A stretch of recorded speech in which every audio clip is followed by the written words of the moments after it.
जय हिंद साथियों, स्वागत है आपका self study classes with Sumit Jain YouTube channel और दोस्तों ऐप में। दोस्तों बहुत सारे स्टूडेंट को ऐप डाउनलोड नहीं करते बन रहा है या फिर कर भी लिया है तो कोर्स भी नहीं देख पा रहे हैं। तो मैं आज उनको बता दूं कि ये जो सेल्फ स्टडी क्लासेस इस प्रकार से जब आप प्ले स्टोर से करते हैं तो ये आपका वेल जो है आइकन उसमें लगा हुआ है ना। तो इस प्रकार से सेल्फ स्टडी क्लासेस आपको सर्च करना है और ऐसे आइकन में आपको ऐप मिलने वाला है। ठीक है, तो दोस्तों हम देखें कि प्ले स्टोर में आपको इस प्रकार से दिखेगा ये सेल्फ स्टडी क्लासेस। ठीक है, ये प्ले स्टोर में आपको सेल्फ स्टडी क्लासेस का ऐप दिखने वाला है। ठीक है, ये इमेज उसमें डली है, ये आइकन, ये लोगो उसमें डला है। ठीक है, अब दोस्तों इसको इंस्टॉल करना है, यहां से आप इंस्टॉल करेंगे।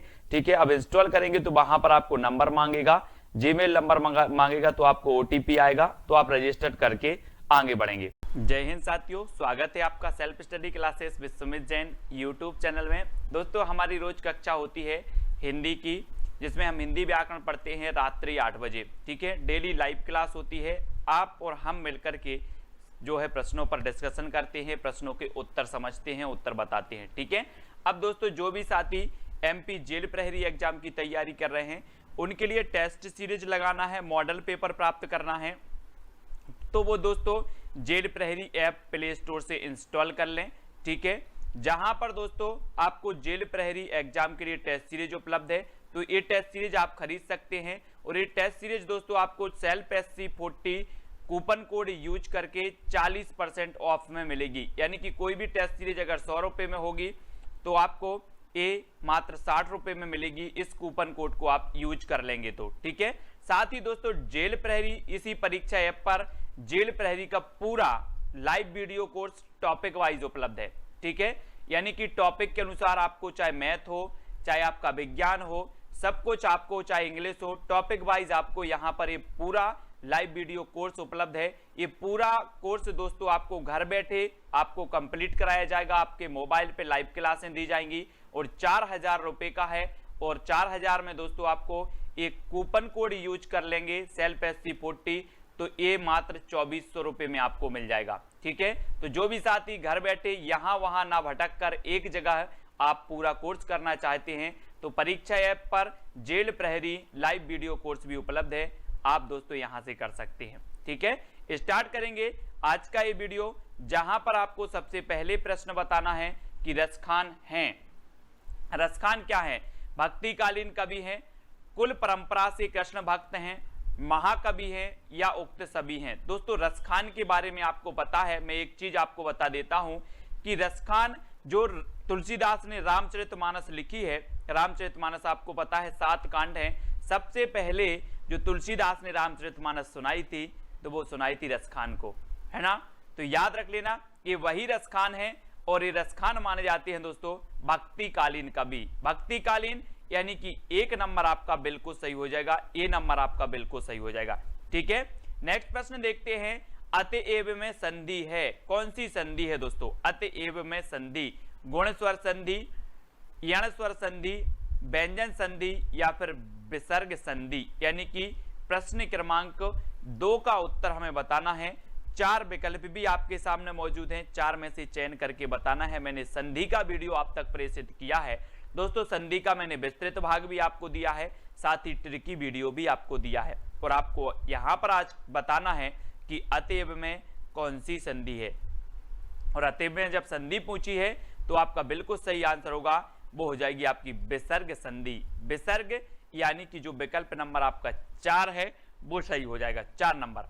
अतएव में विसर्ग संधि हो जाएगी। यस रत्ती जी।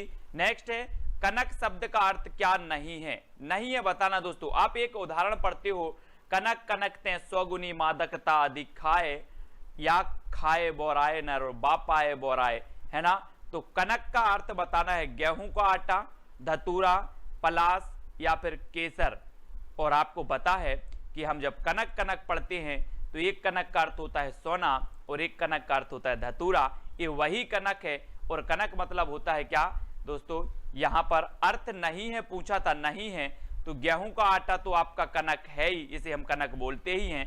धतूरा भी है, पलास भी है, लेकिन केसर नहीं है। नहीं है पूछा था, नहीं है, तो यानी कि 4 नंबर आपका नहीं है। और है में बहुत सारे लोग कंफ्यूज होते हैं। ठीक है, तो नहीं है पूछा तो आपका 4 नंबर बिल्कुल सही हो जाता है। ठीक है, अगला क्वेश्चन आपसे पूछा गया कि ऋचा शब्द है तो कौन सा है? ऋचा संकर, तत्सम, तद्भव या फिर देशज। दोस्तों तत्सम, तद्भव, देशज, विदेशी, ये सारे शब्द आपसे पूछे जाते हैं। ठीक है, और यहां पर आपको ऋचा शब्द बताना है।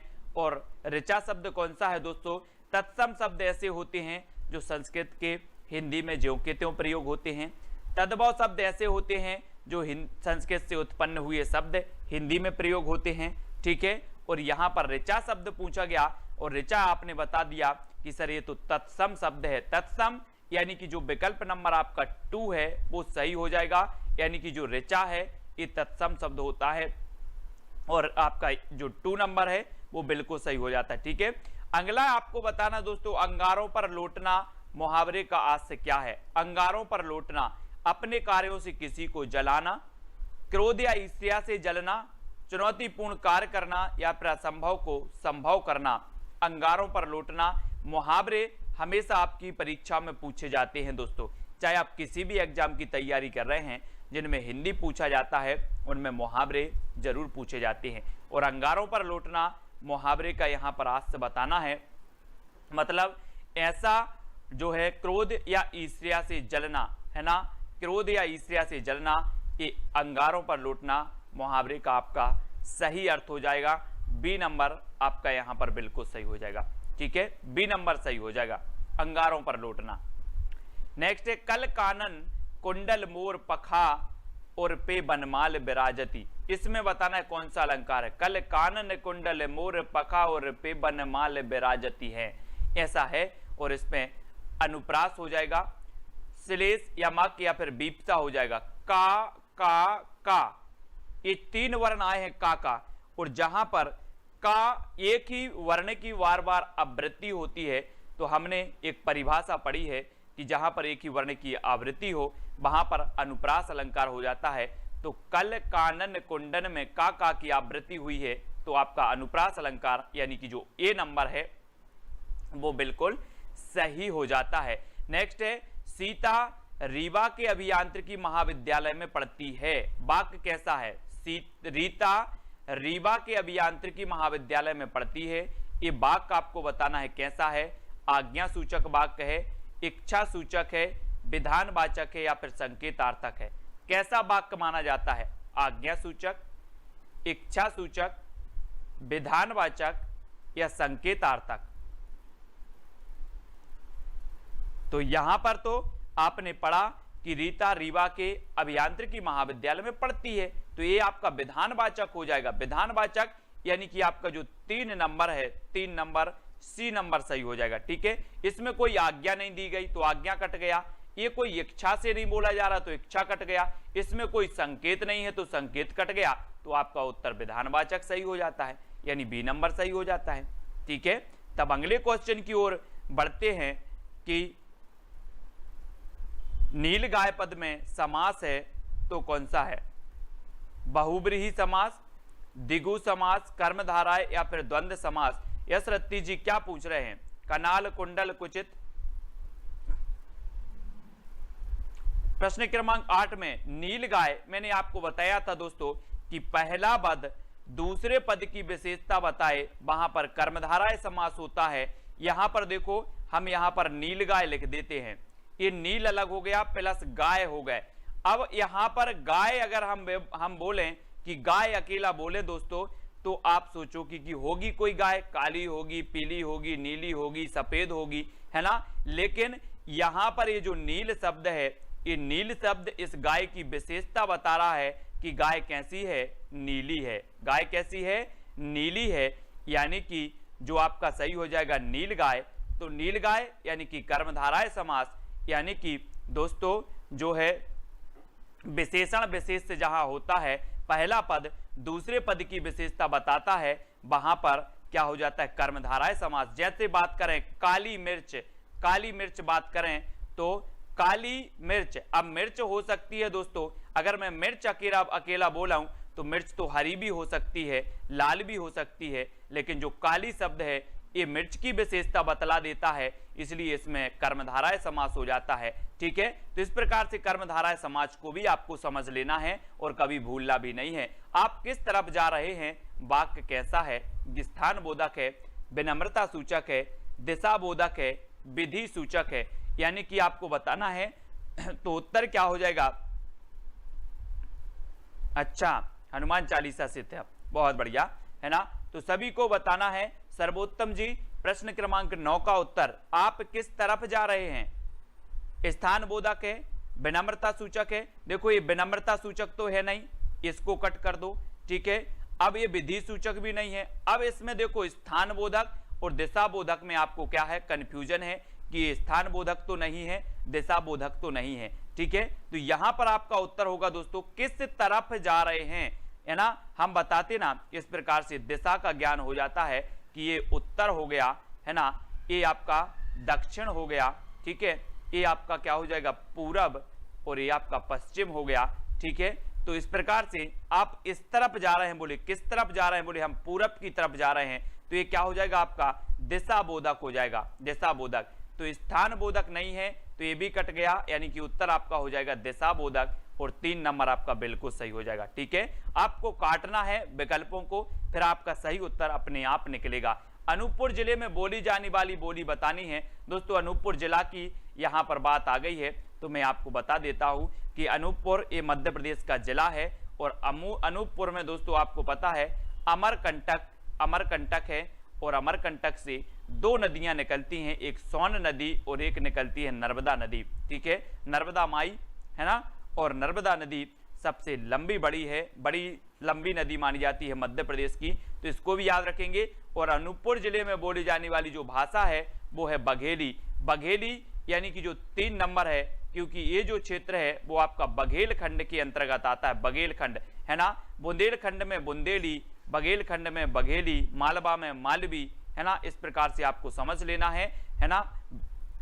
अलग अलग खंडों में पूछे जाते हैं दोस्तों, मैं आपको करवाऊंगा, ये बोली से संबंधित जो प्रश्न है वो पूछे ही जाते हैं। मैं आपको बताऊंगा कि बघेल खंड में कितने जिले आते हैं, बुंदेलखंड में कितने आते हैं, मालवा में कितने आते हैं, तो आपको पता चल जाएगा कि मालवी कहाँ बोली जाती है, बुंदेली कहाँ बोली जाती है, बघेली कहाँ बोली जाती है। ठीक है, तो यहाँ पर आपका बघेली बिल्कुल सही होगा, और बघेली पूर्वी हिंदी की बोली मानी जाती है दोस्तों। पूर्वी हिंदी की हमने याद करवाई थी कि अब छत्तीसगढ़ी, यानी कि अवधी, बघेली और छत्तीसगढ़ी, ये पूर्वी हिंदी की जो है बोली कहलाती हैं। ठीक है, इनको याद रखेंगे। नेक्स्ट है, आपको बताना है दोस्तों, आर्बिट्रेटर का हिंदी पारिभाषिक शब्द क्या है?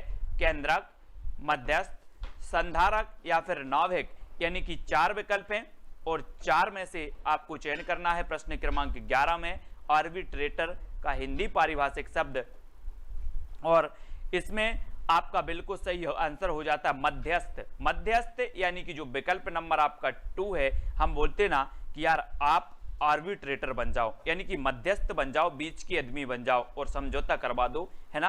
तो इस प्रकार से आपका 2 नंबर आपका बिल्कुल सही हो जाएगा, बी नंबर आपका सही है। रंगीला शब्द में प्रत्यय बताना है दोस्तों। प्रत्यय हमेशा पूछे जाते हैं, उपसर्ग और प्रत्यय आपको पता है, कृदंत प्रत्यय, तद्धित प्रत्यय, स्त्री प्रत्यय, ये प्रत्यय होते हैं, है ना। और प्रत्यय में पूछा गया आपसे कि रंगीला, तो ये एक चीज बताना दोस्तों, आपका कोई शब्द होता है रंग, रंग कोई शब्द होता है, अब इसमें आप क्या मिलाओगे, इसमें क्या मिलाओगे, यहां पर बड़ी की मात्रा लगी है तो हम बड़े ई, बड़ा ई और ला ऐसे करके बताएंगे। तो रंग एक शब्द होता है, प्लस इसमें हमने ईला प्रत्यय लगा दिया, तो हो जाएगा आपका क्या, रंगीला। यानी कि आपका प्रत्यय सही कौन सा होगा, 1 नंबर, 1 नंबर आपका सही होगा। ठीक है, ईला प्रत्यय, रंग में ईला प्रत्यय लगाया तो बन गया रंगीला। इस प्रकार से आप प्रत्यय का भी चयन कर सकते हैं, 1 नंबर आपका बिल्कुल सही हो जाएगा। गंगा शब्द का पर्यायवाची क्या होता है दोस्तों, गंगा, और गंगा सबसे बड़ी नदी है भारत की, है ना। और दोस्तों ये गंगा निकलती है गंगोत्री से, और गंगा शब्द का जो पर्यायवाची है श्वेतांबरा, धबला, जाह्नवी या फिर अलकनंदा। तो 4 विकल्प हैं और 4 में से चयन करना है। और आपको पता है दोस्तों कि 2 धाराएं प्रवाहित होती हैं, एक होती है अलकनंदा, है ना, और एक होती है भागीरथी, और ये जब संयुक्त रूप से बहती हैं तब इस धारा का नाम हो जाता है गंगा, है ना। तो आपका जो हो जाएगा गंगा का पर्यायवाची शब्द होता है जाह्नवी, जाह्नवी यानी कि 3 नंबर आपका सही होगा, सी नंबर आपका सही होगा, ठीक है, जाह्नवी यानी कि गंगा, ठीक है, सी नंबर।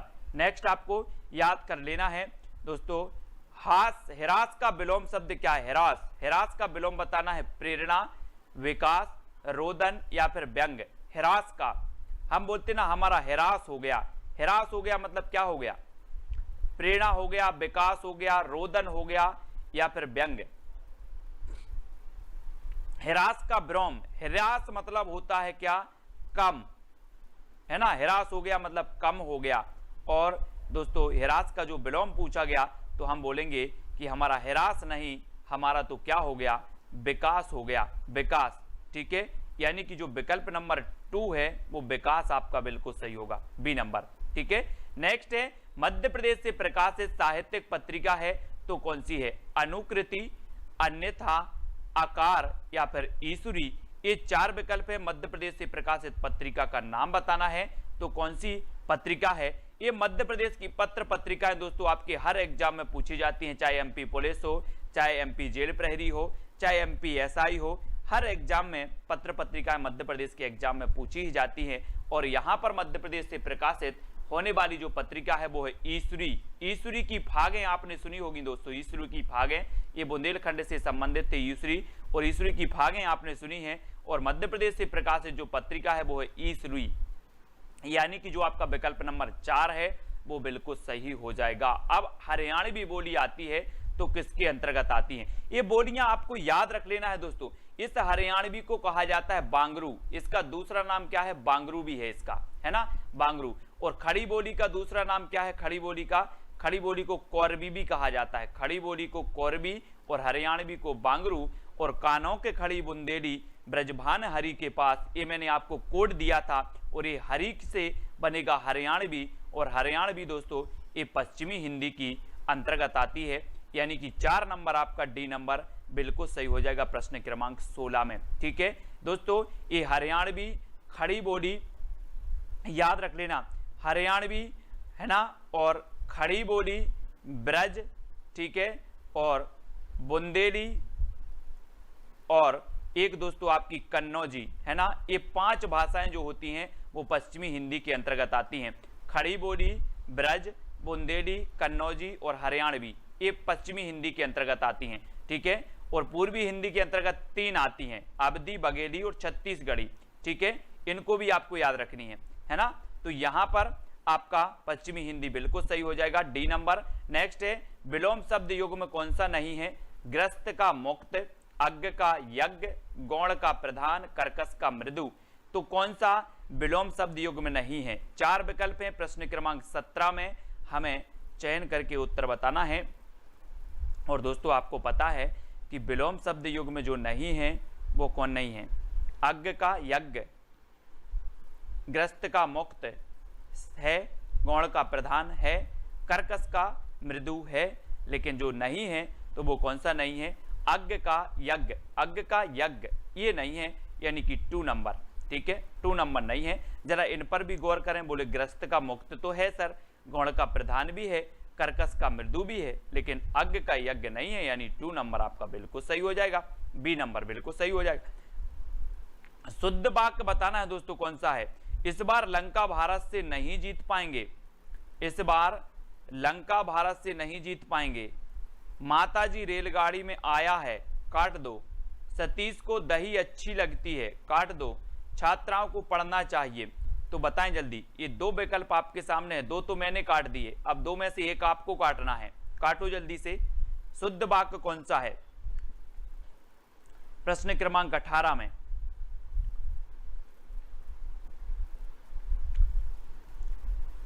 है ना। यहां पर माताजी आया नहीं होगा, आई हैं, है ना। सतीश को दही अच्छी नहीं लगता, दही अच्छा लगता है।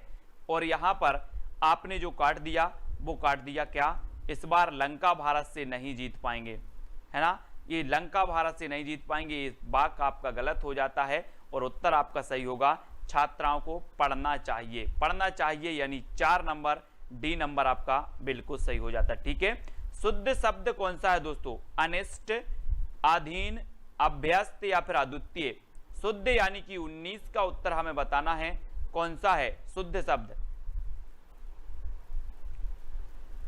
और आपको पता है कि शुद्ध शब्द जो होगा वो कौन सा होगा। देखो आपका दोस्तों कौन कौन से कट रहे हैं। आधीन का नहीं होता, आधीन नहीं होती, अधीन होती है ना। और अद्वितीय भी नहीं होता, अभ्यस्त ऐसा नहीं होता। यानी कि शुद्ध शब्द आपका अनिष्ट बिल्कुल सही हो जाएगा, 1 नंबर। ठीक है, 1 नंबर आपका बिल्कुल सही होगा। नेक्स्ट आपको बताना है समोच्चारण भिन्नार्थक शब्द युग्म में नहीं है तो कौन सा नहीं है। अपकार, उपकार, अनल, अनिल, जन, जन, अर्क, रक्ष, अर्क, अरक। तो आपको समोच्चारण भिन्नार्थक तो अब आने लगे होंगे, है ना, कि लगभग अपकार, उपकार, है ना, अनल, अनिल ये भी समोच्चारित है, अर्क, अरक भी है ना। लेकिन जो जन, जन है ये समोच्चारित भिन्नार्थक नहीं है, यानी कि आपका उत्तर होगा विकल्प नंबर 3। ठीक है, अब सभी लोग वीडियो को लाइक जरूर करेंगे। और जो भी साथी है ना को पता नहीं है कि हिंदी की जो अपनी क्लास होती है रोज होती है 8 बजे। हिंदी की क्लास आपकी रोज 8 बजे होती है, चाहे वो MP टेट वाला हो, चाहे जेल प्रहरी वाला हो, चाहे MPSI वाला हो या फिर हिंदी साहित्य वाला हो, कोई भी हो, सभी की क्लास आपकी 8 बजे ही हिंदी की होगी है। ठीक है, अब इसमें MP जेल प्रहरी से संबंधित कितने लोग हैं जो सक्रिय रूप से जुड़े हुए हैं, जो क्लास अटेंड कर रहे हैं? ठीक है, जल्दी से बताएं। और 4 विकल्पों वाला ये जो अपना टेस्ट है आज का वो खत्म हो जाता है।